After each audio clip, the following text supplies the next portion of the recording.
somasi kedua hari Rabu. Masih kita tunggu etikat baik. Jadi maunya apa?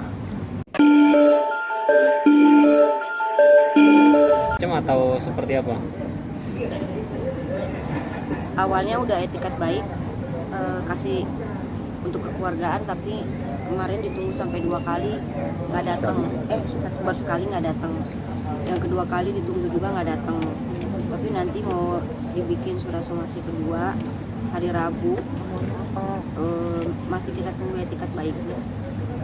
Jadi maunya apa? Jam dimananya saya itu nanti saya harus ketemu juga sama dia. Oh gitu. Belum terpikir Pak, belum terpikirkan gitu Pak, rencananya maunya minta apa ke klinik tersebut gitu nantinya? Ya pasti yang nama cantikan itu mahal ya, apalagi saya kan yang dijual itu yang di muka. Mungkin kalau saya cacatnya di dalam tubuh, saya nggak peduli karena tertutup. Karena saya kan di sini kan pemeran sinetron yang dijualnya di sekitar area muka. Siapa sih muka yang mau cacat? Nggak ada. Banyak banget yang mereka harus pikirkan tentang saya, kondisi mental saya, kerusakan yang selama saya 3 tahun merasakan sakitnya. 2 tahun itu benar-benar mereka harus bayar semua konsekuensinya. Mbak, jika somasi ini tidak dipublis lagi gimana untuk ke depan? Ya, jadi begini, kita tahu bahwa saya pada saat ketika bicara sama klien, Mami maunya apa sebenarnya? Ya pokoknya diajak ngomong dulu Pak. Artinya etikat baik dari Mbak Rensinya ada banget, ingin ketemu, menceritakan istilahnya ini kejadian seperti ini loh. Karena kalau kita bicara tentang masalah tadi somasi itu jangan dianggap sebagai bagian dari keinginan dia untuk menutupi atau menghindari. Karena kalau udah masuk ranah pidana lebih parah. Kalau saya prinsipnya mediasi kedua udah nggak, untuk somasi kedua nggak ada mediasi, udah jalur hukum. Karena bagi saya ini bukan masalah minta ganti kerugian, tapi ini masalahnya efek daripada estetika, namanya kecantikan, bedah plastik dan kecantikan itu di dalam undang-undangnya itu kan udah jelas banget diatur bahwa apabila terjadinya suatu komplikasi, artinya terjadi efek, itu jelas bahwa di dalam undang-undang ya, saya katakan 36/2009 bahwa masyarakat berhak untuk menuntut ganti rugi terhadap tenaga kesehatan. Artinya ganti rugi ini macam-macam. Ada secara ganti rugi, pasti ganti rugi secara perdata. Nah, artinya bukan dilihat daripada memanfaatkan waktu, karena ini gini loh, seorang artis ini efeknya besar. Yang dijual adalah tadi kecantikannya, performnya, semuanya. Tapi dengan keadaan kondisi ini berarti apa? Dia tidak nggak syuting.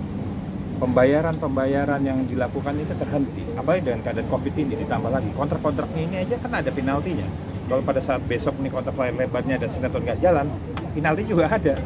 Walaupun kondisinya oke ya, force major ya, artinya bahwa memang keadaan kondisi memang lagi sakit, tapi tidak mau tahu kadang-kadang mereka, lo udah gue bayar, balikin duit gue, bahasanya gitu. Nah ini efek-efek domino seperti ini harus diperhitungkan. Jadi kalau apabila somasi ini kedua tidak ada mungkin tindakan dari etikat baik dari mereka, saya akan pakai jalur hukum. Bukan saya aja, semua yang artisan di situ juga ada tanda tangan. Dan itu endorse bisa kapan aja kita mau melakukan lagi, dikasih free kok. Bukan saya aja yang tanda tangan, artis yang lain juga di endorse semua. Jadi mungkin saya terangkan di sini memang endorse ini sifatnya perjanjiannya sifatnya tidak tertulis. Maka kalau ada tertulis ada namanya jejak rekam medis. Apa yang disebut rekam medis? Kalau ketika seseorang mau dioperasi, terus dilihat dulu rekam medisnya, ada penyakit bawaan nggak, kanannya nggak main langsung operasi aja.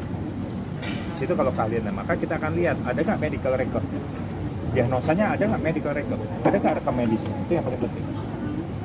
Kalau rekam medisnya nggak ada, nah, sudah, ini jelas ini sangat, sementara sangat ini bukan seorang dokter ahlinya kan gitu ya. Kemudian kalau lanjut ke jalur hukum pasal apa aja dan ancamannya seperti apa? Ya, pertama mungkin kalau pidana itu pasal 360. Kalau pidana yang menyebabkan kelalaian mengakibatkan luka. Udah 360. Lalu ada undang-undang juga, undang-undang konsumen juga bisa kalau kita masukin kalau itu ada badan hukumnya kan gitu. Terus yang kita pasal perdata banyak banget pasalnya gitu kan. Tapi kalau saya mau masuk ke ranah pidana dulu, karena saya akan menanyakan yaitu tadi menyebabkan tadi ada menyebabkan luka berat. Lalu di dalam undang-undang kesehatan jelaskan tadi ya, saya bilang 36/2009 ada pasal kan menyatakan kalau memang ini mengakibatkan ada suatu kelalaian, maka kita meminta ganti rugi kan. Pasalnya jelas kan. Itu secara ganti rugi ya tadi.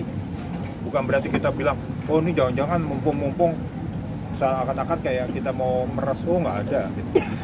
Ini masalah bukan prinsip kayak sekarang dibiayai sama keluarga ya, katakan ini berapa hampir hitungannya udah ratusan juta nih.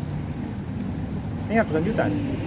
Ini kalau mau ngitung namanya kecantikan estetika, udah nggak bisa nilai dengan uang. Apalagi efek apabila terjadi komplikasi kayak kanker dan sebagainya.